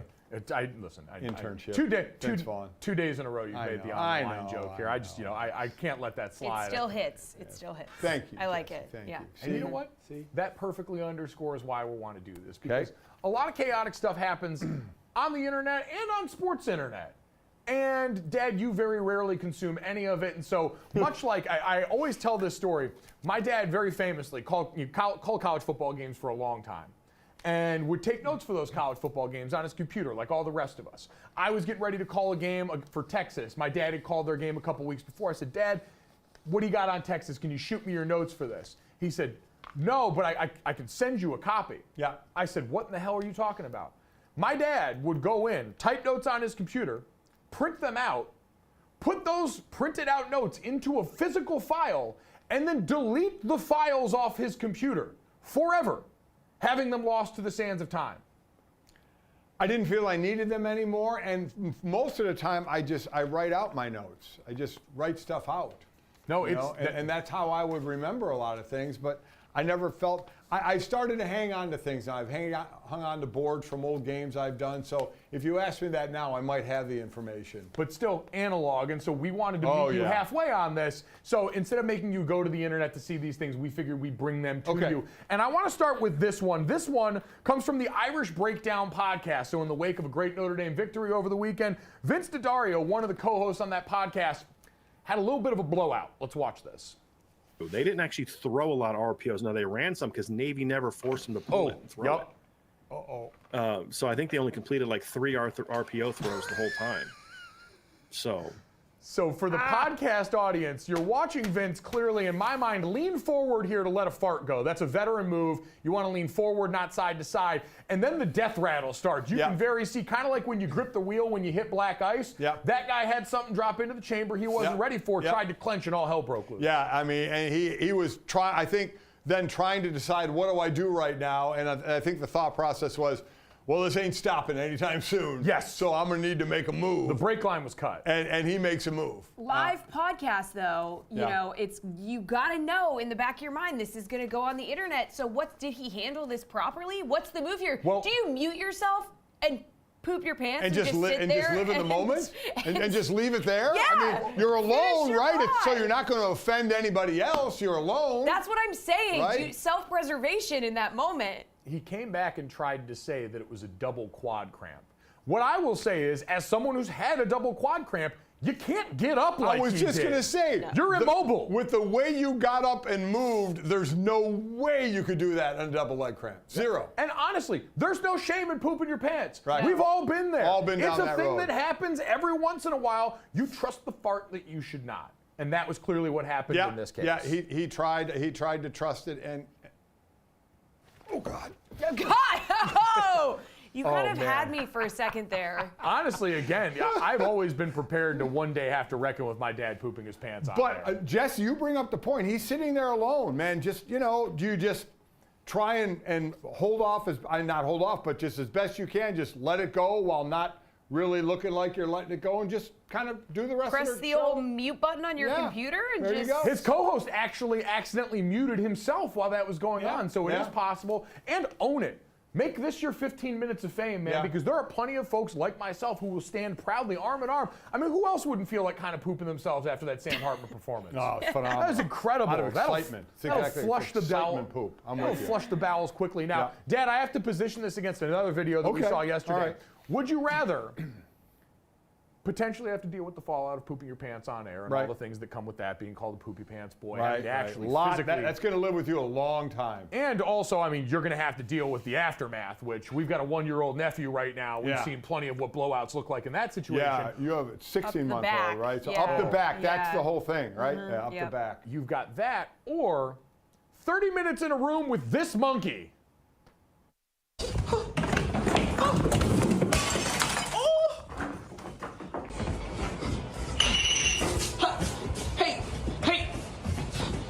Hey, monkey.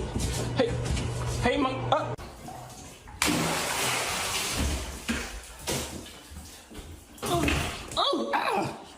Oh, you bust. You're bunkum, boy. Tell Get them over to, there. like, an You can't apartment. even be a You monkey. watch the whole video. There's like the second half of the video. Yeah. There's like a bike. There's like That's different a weird stuff. thing. That was. I agree. But so what would you rather do? Poop yourself on air or have to spit? Because that honestly was chaotic in a way that would make me uncomfortable. I don't know how that person's got diamond skin because I thought monkeys had sharp teeth. Maybe it was just kind of like dogs, kind Playing. of playfully bite you a little bit, play you bite. know, where they put their teeth on you. Mouthing. Yeah, It's just yeah. mouthing. Oh, give me the monkey in the room for 30 minutes. Really? Over poop my pants. Oh, yeah.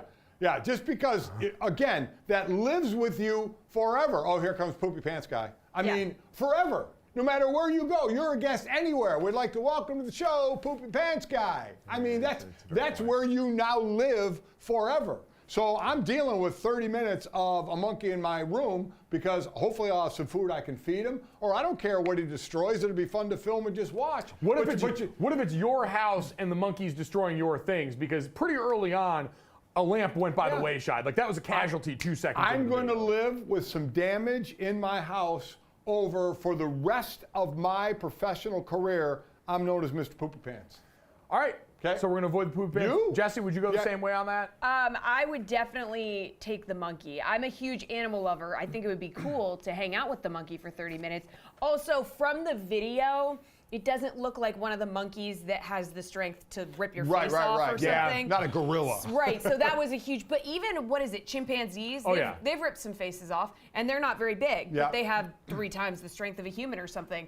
This monkey he's pretty slim. He is. He's a lean boy. So you don't think he's doing a lot of damage, physical damage to you, we right? saw his teeth, wasn't breaking the Unless skin. he really was trying to bite you, that would be my only fear if he really was trying to go face, after you. but I think I could handle 30 minutes with the monkey. So why I think it might be different with Mike is people need to understand when Mike played football, Mike was about the grossest thing there was known to mankind. Mike did nothing but throw up all over himself before every game. You could tell, and especially when they wore white jerseys, you could tell the type of Gatorade Mike was drinking because it was all down his jersey before the game started. Yeah. You know, green Gatorade, yellow or orange Gatorade, whatever. He would be throwing up and spitting loudly before, during, and after every single game. Listen, got to get the nerves out one way or the other, and that was how it came out of my body. So I'm wondering, would you have no problem being Mr. Poopy Pants? Oh, yeah, no, I could walk that off easy. I'm the Mayo guy, man. I'm already associated with would you pick stuff. Poopy Pants over the monkey for 30 Yeah, I minutes? don't really feel like being in the room with that monkey. You know who I'd rather be in the room with? Who's that? Boltman. Oh, the infamous, the picture/tweet heard round the world. Our first NFL meme of the year. Pro Football Hall of Fame tweeted this out. This weekend, Boltman visited the Pro Football Hall of Fame. This included a moment to pay his respects in front of the bronze bust of the late Junior Seau. So basically, Boltman's walking around Canton, and somebody was like, let's turn this into a somber moment in front of the Junior Seau bust. And the internet is eating this up. It has gone viral, viral, viral. I mean, you're going to see Boltman in every possible setting memed into oblivion over the next week. And to your point, what a cause for celebration. Our first meme of the season. This ignores how terrifying Boltman's face is, by the way. Oh my gosh. But this is a product of a social media team that is understaffed, trying to do a sweet thing, forgetting the internet is not an accommodating place. And they will make this live forever. Got a bolt head, and he's standing in, I mean, it's just jacked. Let me say, I will love to wear any uniform where I'm jacked like that. Yeah. His arms are jacked. But the face is haunting. Yeah. It's a haunting face. And then you got obviously the lightning bolt whole thing. But I love the fact the Pro Football Hall of Fame tweets this out. Oh, yeah. I mean, Canton, enshrining some of our game's biggest legends. Now also, I mean, you got to enshrine Boltman now, right? Right. Like, you've got to put this picture of Boltman in the same Hall of Fame. 100%. And the fact that this photo was taken and nobody was like, guys, do you think, like you said, understaffed social team, maybe we shouldn't? Nope. Everyone was like, let's do it. Yeah, this is what we want to do. Send. Yep. Somebody's second job has now made Boltman the most famous mascot in the NFL walking into the season. What a hero's welcome he's going to have wherever he goes this season. Except for maybe one stadium here. We have got a new security measure in one stadium and business as usual for one of our nation's best athletes. Next.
All right, Dad, Jessie, time to finish off the show the only way we know how.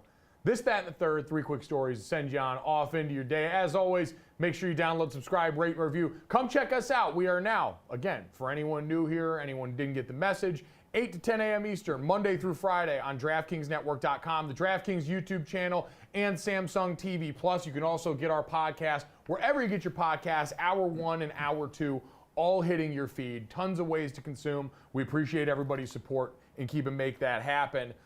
But guys, let's get into this, that, and the third. And start off with this celebration. We've talked so much about U.S. Olympic athletes. Simone Biles back to doing what she does best. She wins her 8th U.S. national championship in gymnastics. At 26, she is now the oldest to win a national championship since U.S. Gymnastics began organizing in 1963, which is, we talked about that before with Matthew Stafford in the sport of gymnastics. 1936, I believe. 1936, sorry. It's okay. Typo. No worries. Ron Burgundy, I read what's on the prompter. Same.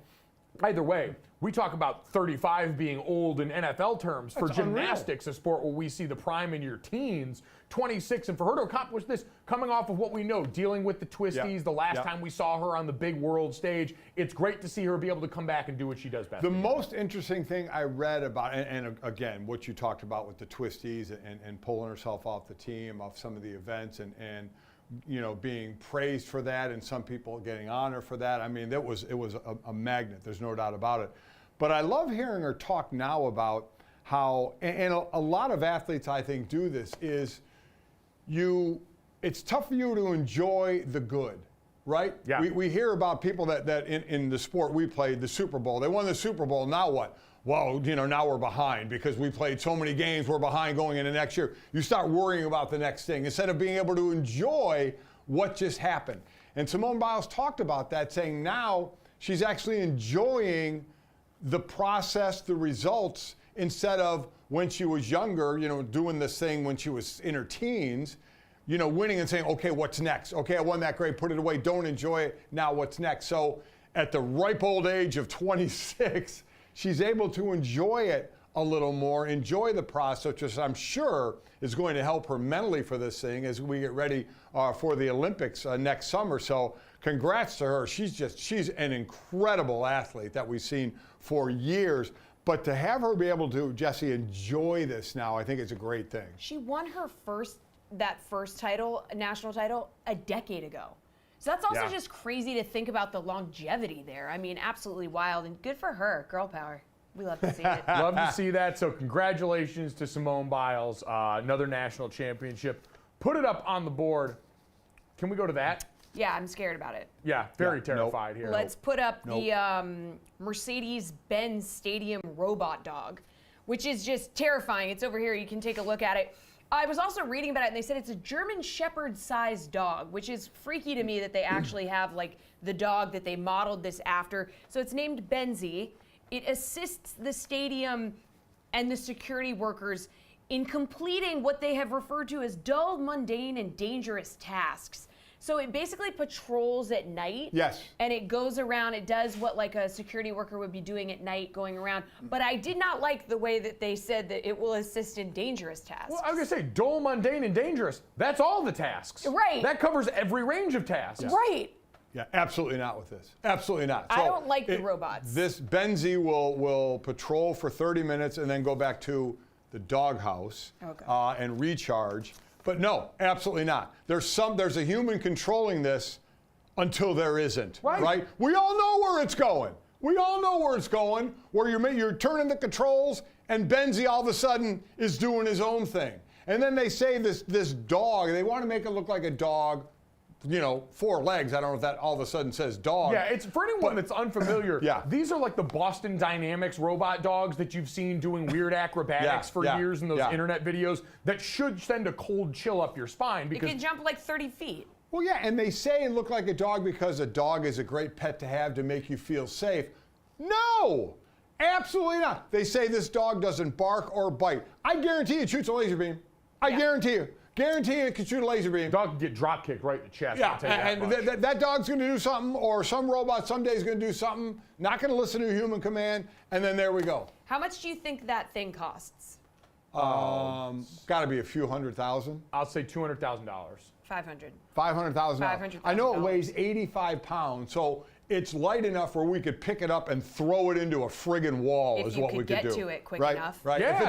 If it doesn't laser beam me. Yeah. I was gonna say, oh yeah, look at the cute German Shepherd with backwards knees and hooves. Yeah. Yeah, I'm all good on that. It's a headless, cold metal German Shepherd. Yeah. Who again, from the mundane to the dangerous, it's doing everything. Not a fan of this. Never been a fan of these Boston Dynamics robots here. Hell, I was on Notre Dame's campus the other day and I saw a bunch of those delivery robots for the food services ones. Yeah. They're basically little coolers with wheels. I almost punted one of those things just to send a message. Robot kind, you're not welcome here. Don't like get it. off our campus. Yeah. Know your place, and that's away from here. Yeah, not in my Completely dojo, agree. brother. Not a chance in hell. So do your part if you go to Mercedes-Benz Stadium this fall and fight back against the robot overlords that are trying to the take us invasion. over. Unplug it. Can you do that? Unplug I don't know, man. I bet if you spilled a water on it, Yeah. something would. Yeah. Yeah, I'm gonna say you're really great for the dangerous task until a spray Diet Coke goes your way. Right. The sprinkler system comes on in the middle of the night, and then we're done for. All right, let's get back to the warm fuzzies here and away from robot hell.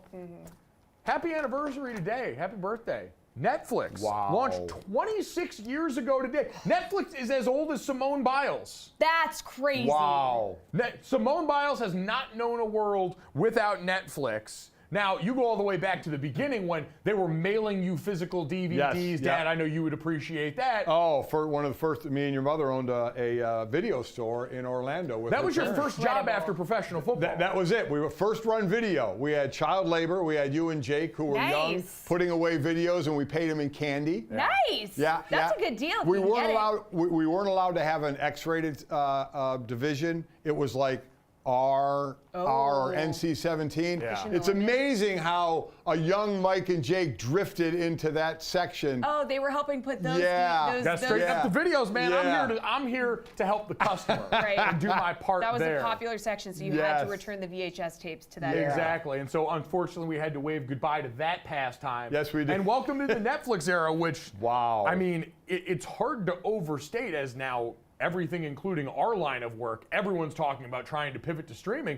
Netflix was really the first one through the wall on that and has carried the banner with some great programming that we've seen even up until recently that kind of has defined this generation of television. And listen, as your mother would say, I've consumed every show there is on no Netflix. doubt. I am a Netflix Oh yeah, freak. a fiend. Yeah, so I end up watching bad series just because I started them, and I have to see how they end, and I know they're bad. That's how much it has me locked in.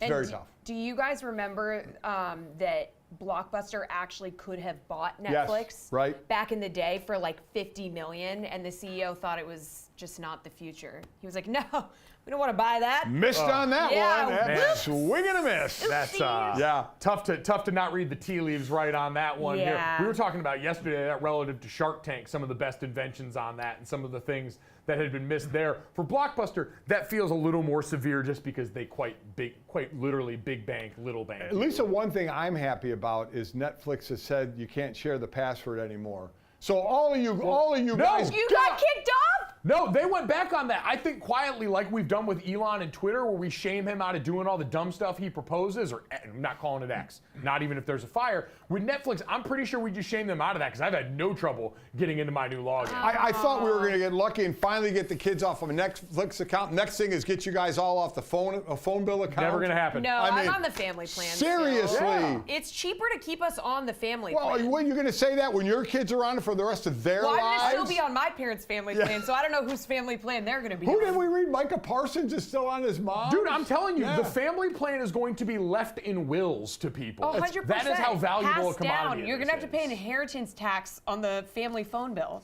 Unbelievable to me. Man, Gosh. listen, it's a beautiful tradition that I'm glad we can all be a part of. Or a new tradition, like pooping your pants on a podcast. Maybe tomorrow, the slow motion, watch the light leave his eyes. Uh-oh. And, Lean forward. flinch. Uh-oh, something happened. Yep, this is Oh, bad. God. How Oh, bad is God. it? Shock of a lifetime. It's Oh, no. real bad. It's real. It's going to keep going. The bubbles are there. I gotta go. go. He's trying to move slowly, so as soon as he stood up, the rest just evacuated. Hopefully, that isn't how you felt about our show. We'll be back tomorrow. See you then. Poopy pants.